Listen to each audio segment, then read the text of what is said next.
E a nossa conversa continua relacionada ao inverno, mas agora falando sobre as doenças respiratórias e o aumento dos atendimentos no pronto-socorro.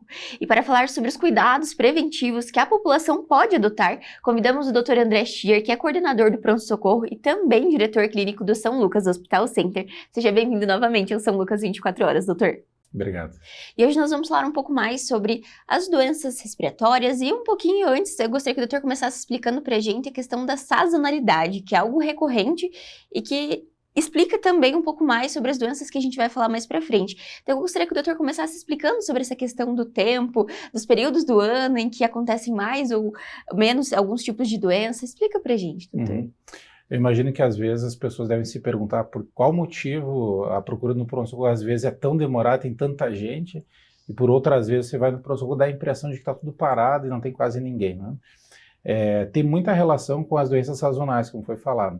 Existem épocas específicas do ano onde a prevalência das doenças sazonais ela muda muito.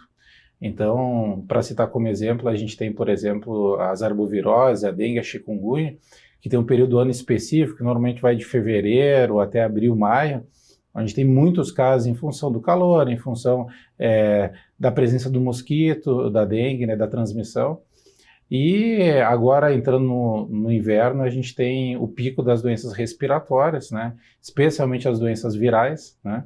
Então, todo mundo que mora em Cascavel deve ter tido contato com alguém nos últimos dias aí com sintomas respiratórios, de resfriado, de gripe, de pneumonia e entram todas as doenças respiratórias, né?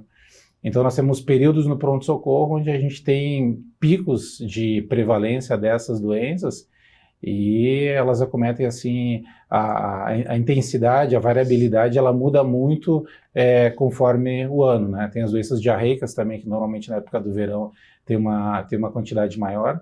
Então, agora, atualmente, nós estamos passando por uma fase de aumento da prevalência dos quadros respiratórios em função da época do ano e da distribuição dos vírus que está acontecendo nesse ano, né? E pensando nessa questão dos vírus, doutor, quais são eles, então, que estão circulando mais nesse período? A gente costuma, para o leigo, às vezes, o significado da palavra resfriado, gripe, geralmente se entende mais ou menos como a mesma coisa. O médico, ele procura diferenciar o que é um resfriado simples do que é uma gripe propriamente dita, né? Nós entendemos como gripe a infecção causada pela influenza, né, que gera sintomas muito mais exuberantes, muito mais importantes e tem um potencial de morbidade, morbimortalidade em alguns grupos, que é o tipo de doença que precisa ser identificada e dada uma atenção especial em função da sua particularidade, né? Então, a gente procura fazer esse tipo de distinção porque o manejo ele vai muito de acordo com essas características que podem sinalizar uma ou outra síndrome gripal, né? E aí, quando a gente tá falando da influenza, tem também a questão do Covid, porque não parou de circular também, né, doutora? Ainda tem casos de Covid que podem também causar esses sintomas que são semelhantes ou também destoam um pouquinho de cada um deles. Isso, o Covid também causa sintomas respiratórios e a gente também tem períodos onde a gente tem mais ou menos transmissão do vírus. Particularmente nas últimas semanas ou meses, a gente tem tido poucos casos de Covid documentados no pronto-socorro. Agora, disparado, talvez o vírus que mais está aparecendo no pronto-socorro é a influenza A, né? A gente não testa todos os pacientes especificamente, porque boa parte deles podem ser manejados com um diagnóstico clínico. Então, o teste específico ele é feito só em algumas circunstâncias, né? Mas naquelas circunstâncias onde a gente tem testado, tem aparecido com bastante frequência o vírus da influenza A. Certo. E no caso de, né, são diferentes vírus, mas como o doutor disse, às vezes a população não entende o que ele pode causar de diferente e quais são os sintomas dele para um resfriado. O doutor poderia fazer essa diferenciação para a gente, então, doutor? Basicamente, o resfriado comum, a nasofaringite viral, os sintomas tendem a ser menos intensos. Então, aquele paciente que tem uma coriza leve, uma tosse, irritação na garganta, um pouquinho de calafrio, indisposição e moleza no corpo, esse paciente normalmente ele está apresentando um resfriado comum. Certo. Aqueles pacientes que têm, digamos, uma gripe forte, então a gente fala aqueles pacientes que têm muita dor no corpo, muita dor articular, dor de cabeça intensa, o paciente fica prostrado, não consegue comer, às vezes tem náuseas e vômitos, normalmente acompanhado de febre alta, 38,5, 39, né? A gripe propriamente dita da influenza é como se fosse um resfriado multiplicado por 10 pela intensidade. Então, assim, aquele gripão assim que você realmente cai de cama, aquele caso, existe uma possibilidade bem maior de ser por influenza, né? Influenza. E pensando na questão da vacinação mesmo, doutor, que é uma das formas de prevenção, mas ela não é para todos os grupos, certo? Né? Ela tem grupos seletos também da questão da vacinação para a gripe. Isso também acaba causando essa questão de maior circulação, porque nem todos estão vacinados, ou isso também não teria relação propriamente dita? A questão da vacinação é uma questão importante esclarecer. A vacina da influenza, ela é produzida com base nas cepas de vírus do ano anterior. Sim. Então, só que o vírus da influenza é um vírus muito mutável. Então, nem sempre todas as cepas que circularam no ano passado estão circulando esse ano. E é por esse motivo que, às vezes, mesmo a pessoa vacinada tem o risco de ter um quadro de influenza agudo. Apesar de diminuir a probabilidade, ainda ela existe. A vacinação ela é feita não com o objetivo de que a pessoa não venha ter nenhum resfriado ao longo do inverno. A vacinação para a influenza ela é feita com o objetivo de diminuir a morbimortalidade em grupos de risco. Por isso que ela não é feita disseminadamente em todas as pessoas. A gente está preconizado pelo Ministério da Saúde que crianças com menos de 5 anos, idosos acima de 60, 65 anos, principalmente com comorbidades, são os grupos mais vulneráveis. Então, como eu disse, como é uma infecção que causa sintomas importantes, debilidade importante, esses grupos, crianças pequenas e idosos com doenças, com comorbidades, são grupos suscetíveis a uma evolução mais desfavorável. Sim. Esses pacientes, às vezes, precisam internar, têm falta de ar, evoluem com pneumonia, e às vezes até complicação do seu estado de saúde geral, e tem um risco maior que a população em geral de ter desfecho desfavorável. A população que não está inclusa nesse grupo de risco é uma população que tende a ter sua imunidade combatendo adequadamente a doença, e apesar de ter sintomas importantes, é muito infrequente que pessoas rígidas, sem doença de saúde, possam evoluir de forma desfavorável. Embora possível, é muito pouco provável. Entendido. E nesse caso, doutor, da questão da evolução da doença, né? O doutor comentou sobre essa questão dos grupos. Então, pode acontecer dessa gripe evoluir para uma pneumonia, que eu acho que esse é um receio muito grande da população também, né? Porque a pneumonia é algo que causa muito espanto também, né? Porque ela pode levar à mortalidade. E como que isso acontece? Então, tem uma questão de tempo, ou mesmo, como o doutor disse, da questão do grupo mais sensível, mas como que essa doença ela acaba discorrendo nesse paciente? Normalmente, como eu disse, a influenza ela causa sintomas importantes, que é a intensidade da dor no corpo, a intensidade da dor de cabeça, dor articular, a presença da febre alta, a presença de bastante tosse, prostração. Todos esses sintomas são comuns no quadro agudo de influenza. Mas não são esses sintomas que sinalizam para o médico a gravidade. Esses sintomas perturbam muito o paciente, incapacitam ele para suas atividades diárias, mas não são sinais de gravidade. Os sinais de gravidade que o médico avalia no pronto-socorro estão especialmente relacionadas com a dinâmica da ventilação. Então, aqueles pacientes que possuem um esforço respiratório aumentado, né? Então, aqueles pacientes que têm um aumento da sua frequência respiratória, aqueles pacientes que você olha para o paciente e dá a impressão de que ele está com falta de ar porque ele tem que movimentar o tórax para respirar. Às vezes você percebe a musculatura acessória da ventilação movimentando e trabalhando para aumentar o diâmetro do tórax para facilitar a ventilação. Então, assim, esses sinais, aumento da frequência respiratória, esforço respiratório, queda da saturação de oxigênio, são sinais que a gente avalia para diferenciar o que é uma síndrome gripal normal do que é uma síndrome gripal aguda grave, que a gente chama, que é o termo que é usado para aqueles pacientes que precisam de oxigênio, que precisam internar no hospital e precisam de um manejo com um pouco mais de atenção para não evoluir de forma desfavorável, né? Cabe também esclarecer, talvez, com relação à medicação específica para a influenza, para a gripe. Aqueles casos de influenza, eles podem ser tratados com uma medicação que é chamada oseltamivir, que é uma medicação que ela trata, que ela combate especificamente combate a infecção viral. Ela é dispensada na forma de comprimidos para ser tomada por 5 dias e ela tem uma maior eficiência quando ela é administrada nas primeiras 24 a 48 horas do início da síndrome gripal. A indicação formal para a prescrição dessa medicação são os grupos de risco, como eu falei antes, que têm uma possibilidade de evoluir pior, que são as crianças pequenas e os idosos com comorbidades ou pessoas que têm problema de imunidade por algum motivo. A população em geral nem sempre tem indicação de usar a medicação, ela pode ser tratada só com medicação sintomática, né? Embora às vezes o médico entenda que precisa, pela intensidade dos sintomas, e acabe prescrevendo também. Certo. E essa questão da medicação, eu acho que é uma dúvida também que acaba sendo recorrente. Quando tomar aquela medicação em casa, então, fui na farmácia, o medicamento ali de antigripal e esses medicamentos, e quando, então, buscar realmente o médico para fazer essa avaliação, porque acho que essa confusão, muitas vezes, do medicamento também pode ser prejudicial, né, doutor? Essa automedicação, sem, às vezes, saber quando é uma gripe, quando é só um resfriado, porque o sintoma, muitas vezes, a gente está sentindo e acha que o mundo está acabando, né? Então, quando esse é o momento dessa análise, ou até mesmo do pessoal da farmácia, não sei como que é essa relação da compra dos medicamentos mesmo. Normalmente o que a gente orienta é o seguinte, a pessoa tendo em vista a sua condição de saúde, é evidente que a gente não pode dar uma recomendação uniforme para todos os públicos, né? Sim. Então, tem pessoas que têm doenças que impossibilitam o uso de determinadas medicações, e eu imagino que cada pessoa, ela, sabendo a sua particularidade, ela sabe que ela não pode tomar todos os tipos de remédios possíveis, né?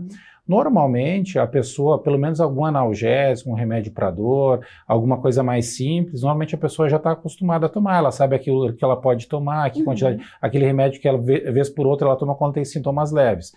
Então, eu diria que sintomas de resfriado comum, leves, não intensos, não associados à febre alta, não associados à queda do estado geral, eles podem ser tratados com uma medicação simples, um analgésico comum, desde que o paciente tenha o conhecimento daquilo que ele pode tomar, evidentemente, né? Mas isso pode ser feito em casa, não há necessidade de avaliação médica em todos os casos, né? Quando os sintomas são pelo menos moderados em intensidade, ou especialmente quando eles estão associados a esforço ventilatório, aumento da frequência respiratória, cansaço excessivo, queda do estado geral, às vezes é interessante o médico do pronto-socorro avaliar para ver se precisa de algum manejo específico, complementar ou eventualmente até internação, né? E doutor, qual que é o período assim de tempo que geralmente esses sintomas duram no paciente? Então vai ali no começo até tantos dias que esse paciente ele vai ficar se sentindo um pouco pior, ele vai melhorando com qual frequência de tempo, geralmente? Na maior parte das vezes, o vírus ele tem um período curto de incubação, que é quando a pessoa teve contato com o vírus, mas ainda não manifesta os sintomas. E a partir do momento que ela manifesta os sintomas, as doenças virais, respiratórias agudas, normalmente elas desenvolvem ao longo de 7 dias, um pouco mais, um pouco menos. Certo. Na maior parte das vezes, os sintomas são mais intensos nos primeiros dias. Depois a pessoa mesmo percebe que os sintomas vão diminuindo de intensidade, às vezes fica com uma tosse residual, alguma indisposição. Ao torno depois de 7, 10 dias no máximo, a pessoa geralmente já está bem, né? E essa questão da influenza, o doutor comentou sobre a questão da vacinação e tudo mais, mas pode ser que o paciente às vezes tenha um caso, passe um período e tenha novamente, doutor? Ou ele tenha ali também um período de não contaminação, digamos assim, no caso da influenza, ou ela pode acontecer várias vezes ao longo desse período de inverno em um paciente? A pessoa pode ter mais do que um quadro de influenza no inverno, mesmo estando vacinado. É importante entender que quando a gente fala de influenza, nós estamos falando várias cepas de vírus da mesma família. Isso. Então, o paciente que ele tem influenza de um tipo, ele pode eventualmente desenvolver influenza de outro tipo, não há problema nenhum. Como eu disse, o vírus ele muta, né? Ele tem diferenças, e o sistema imunológico ele desenvolve a proteção para aquela cepa específica. Então, é improvável que você tenha um novo episódio de influenza com o mesmo tipo de vírus, né? Mas vírus semelhantes podem ocasionar um novo episódio de infecção. Até por esse motivo que a vacinação ela é dada anualmente, sempre de novo, porque os vírus estão sempre mudando e a vacina está sempre sendo ajustada de acordo com os vírus mais prevalentes do último ano, né? E, doutor, falando sobre a questão das medidas de prevenção, outro método que veio muito da pandemia, que foi a questão do uso da máscara. Nesse caso, da influenza das doenças respiratórias, ela ainda é uma forma de cuidado, de transmissão, né, para evitar a transmissão para outras pessoas? Ainda a gente mantém esse cuidado também, doutor? Esse é um ponto importante. Importante porque, se é que dá para dizer que teve coisas boas na pandemia, a gente pode alegar que essa é uma delas, né? As pessoas tiveram um contato um pouco maior do que significa a transmissão de doença respiratória e as formas básicas de a gente fazer a diminuição da probabilidade de contágio, né? Então, todas aquelas medidas que foram usadas no Covid, o uso da máscara, o uso do álcool gel nas mãos, evitar tocar diretamente os outros pacientes, evitar a gotícula respiratória, né? Evitar ambientes fechados e não ventilados, né? A proximidade das pessoas. Todas essas coisas, se bem aplicadas, elas diminuem o risco de transmissão. Então, a gente percebe que ambientes com muitas pessoas, né, às vezes escola, setor bancário, né, às vezes um setor administrativo com muitas pessoas, quando uma ou duas pessoas pegam uma síndrome gripal, tem uma chance muito grande de, nos próximos dias, ter várias pessoas com os mesmos sintomas. Então, a gente normalmente afasta o paciente do trabalho no primeiro período, né, por um pouco tempo, né? Às vezes não todo o tempo, uma semana, mais do que isso, porque se a gente fosse fazer isso também nessa época, a gente ia ter que... Tudo ia parar de novo, a cidade ia parar de novo, né? Então não é possível, né? Mas no período de mais sintomas, no período de mais tosse, no período mais agudo, às vezes o médico afasta do trabalho, e daí, quando está melhor dos sintomas e pode voltar, a gente orienta o uso da máscara, o uso do álcool gel, esses cuidados de prevenção aí que você citou agora há pouco. Entendi. E, doutor, falando um pouquinho da questão dos atendimentos do pronto-socorro em si, então, essa questão da sazonalidade é algo esperado ao longo do ano. Então, os profissionais já estão também preparados para esse tipo de atendimento? Então, para esse aumento, de certa forma, ou até mesmo o perfil de paciente que chega para o pronto-socorro, doutor? O médico do pronto-socorro, ele começa a perceber um padrão, né? Quando as doenças virais elas começam a acontecer de uma forma muito mais frequente, a gente percebe no volume dos pacientes e na queixa dos pacientes que eles começam a apresentar queixas muito semelhantes e quadros muito semelhantes. Então, a gente já tem um atendimento muito refinado e direcionado especificamente para a doença que está mais prevalente naquele momento, né? Então, isso também traz uma dinâmica também para o próprio pronto-socorro, né, doutor? De entender que o que está acontecendo, que o paciente, que a cidade, né, tá sofrendo com isso, também gera certo um preparo mesmo da equipe para ir administrando cada caso, né, doutor? Se por um lado facilita para a equipe do pronto-socorro, por outro lado a gente precisa lembrar que muitos pacientes com síndrome gripal ficam no ambiente do pronto-socorro aguardando atendimento, aguardando a medicação. Então é um ambiente onde circula muito o vírus. Por esse motivo, sempre que a gente vem aqui, a gente reforça a necessidade do paciente com as demandas eletivas, procurar o seu médico eletivamente, aquilo que puder ser resolvido no consultório, com o seu ginecologista, com o seu cardiologista, né? Aquelas coisas que não são atendimentos emergenciais, que as pessoas procurem eletivamente o seu médico para dar atenção à sua demanda. Porque o ambiente do pronto-socorro, nessa época do ano, é um ambiente que circula muito vírus. Às vezes você vai para uma demanda que não é tão emergencial, né? E você acaba tendo contato com um vírus, uma influenza, né? E alguns dias você pode desenvolver uma síndrome gripal em função de ter passado por esse ambiente, né? Então é importante para a população realmente assim procurar. Isso não significa que você não possa ir ao pronto-socorro, não deva ir de forma alguma, né? Mas às vezes seletivar um pouco a indicação, a necessidade, também para a gente poder dar um atendimento assim mais rápido para o paciente que tem necessidade de um atendimento mais emergencial, né? Isso, até porque quando a gente está falando dessa questão do pronto-socorro, por mais que tenha esse aumento na demanda, na procura desse tipo de atendimento, ele recebe muitos outros, né, doutora? A gente não para, então os demais atendimentos, tanto da ortopedia quanto da cardiologia, também estão acontecendo. Então é entender realmente esse momento e o momento de procurar. E acho que para a gente encerrar a nossa conversa, eu gostaria que o doutor, então, reforçasse o momento que esse paciente com as doenças respiratórias deve procurar o pronto-socorro, não só o paciente, então, né, um adulto que tenha a saúde mais estável, quanto também o familiar que está em volta dos idosos, até das crianças, então a gente tem o HKids também, que é o pronto-socorro infantil, e que a gente já falou um pouco anteriormente sobre a bronquiolite e outras doenças respiratórias, mas eu gostaria que o doutor então falasse um pouquinho sobre esse momento de buscar o pronto-socorro e quando buscar ajuda médica, no caso do pronto-socorro 24 horas, doutor. Eu entendo assim, ó, tanto para esses grupos de risco quanto para a população em geral, quando a gente percebe que os sintomas estão mais intensos do que aquele resfriadinho comum, ou seja, quando há presença de febre aferida acima de 38,5, 39, quando há presença de sintomas sistêmicos, como bastante dor no corpo, bastante dor articular, quando o paciente tem aquela aparência de cansado, de que está caindo de cama, está inapetente, não consegue comer, especialmente quando o paciente tem alterações respiratórias, sensação de falta de ar, fadiga, aumento do esforço respiratório, é nesse momento que o paciente tem que procurar o pronto-socorro para fazer o diagnóstico diferencial de uma influenza, eventualmente de uma pneumonia ou até de um resfriado comum, né? Aqueles sintomas leves, discretos, que apesar de incomodar um pouquinho, eles não estão nessa intensidade, né? E o paciente consegue facilmente verbalizar isso, não há necessidade de se preocupar, né? Na dúvida, a gente orienta a procurar e fazer a avaliação, né? Mas os critérios que tem que diferenciar a necessidade ou não de procurar a emergência são esses que eu estou citando agora.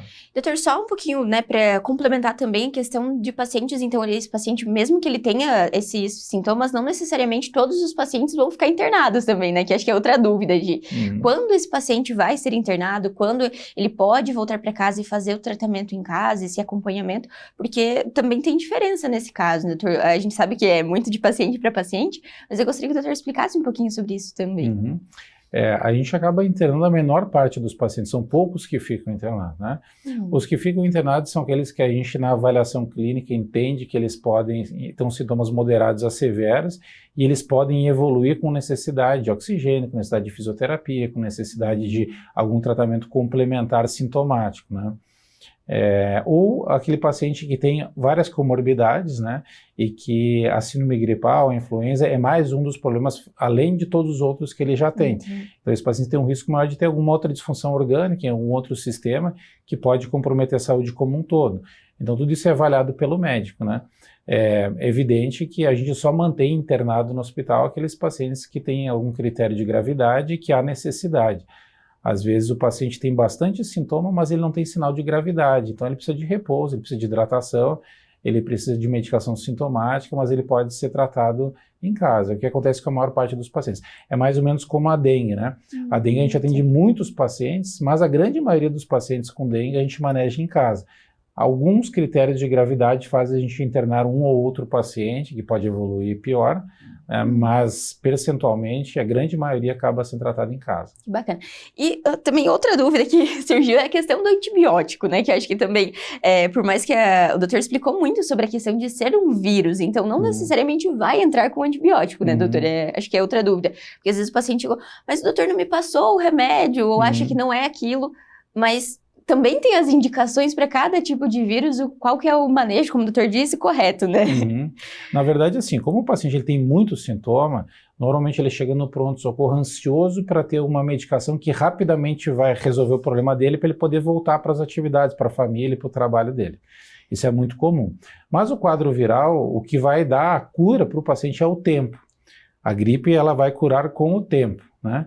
Então, dar um antibiótico para um paciente com uma síndrome gripal não vai antecipar a resolução do quadro e, pelo contrário, a gente pode até induzir resistência, o paciente pode ter efeitos colaterais de dor no estômago e diarreia em função do antibiótico, né? Além do custo de ter que comprar um antibiótico que não é necessário. Às vezes o médico prescreve o antibiótico, porque como o diagnóstico ele é clínico, tem alguns casos onde a síndrome gripal ela se assemelha com outros quadros respiratórios bacterianos, né? Quando o paciente tem tosse produtiva, tem um tipo de dor torácica diferente para respirar, o médico pode considerar a possibilidade de estar com uma infecção bacteriana ou associada ou sobreposta, e às vezes é necessário usar o antibiótico com essa finalidade. Mas, de uma forma geral, a maior parte dos pacientes com síndrome gripal por influenza, eles não têm indicação de usar um antibiótico. O antibiótico não vai deixar ele melhor antes disso, né? E o manejo não é necessário. Às vezes o paciente fica ansioso para tomar, insiste para tomar, e às vezes até o médico é coagido a prescrever, mas assim, é bom enfatizar que nem sempre, na realidade poucas vezes, essa medicação complementar ela vai ser de custo-benefício para o paciente, e quem faz essa ponderação com base no exame físico é o médico que está fazendo o atendimento, né? Com certeza. Então é importante a gente destacar, porque na hora que você está, né, vulnerável ali no momento da doença, como o doutor disse, você quer uma solução imediata, mas toda essa avaliação do médico que é o fundamental, então, no caso dos sintomas mais graves, como o doutor disse. Doutor André, eu gostaria eu gostaria de agradecer novamente a participação do doutor, acho que deu para esclarecer um pouquinho mais, e até para que a população entenda um pouco do que está acontecendo no pronto-socorro e saiba os momentos de procurar, como o doutor disse, para que tenha o atendimento adequado, o atendimento de excelência que o São Lucas sempre preza, né, doutor? Então, novamente, muito obrigada. Eu que agradeço a oportunidade, sempre é bom vir aqui, porque eu acho muito útil trazer essas informações à população, e eu acho que quanto melhor informado o paciente está, mais adequadamente ele consegue tomar suas decisões, onera menos o sistema, e ele tem um ganho maior com isso também. Então é isso. E o São Lucas 24 horas de hoje fica por aqui, mas não deixe de acompanhar as redes sociais através do @FH São Lucas Cascavel. E até o próximo!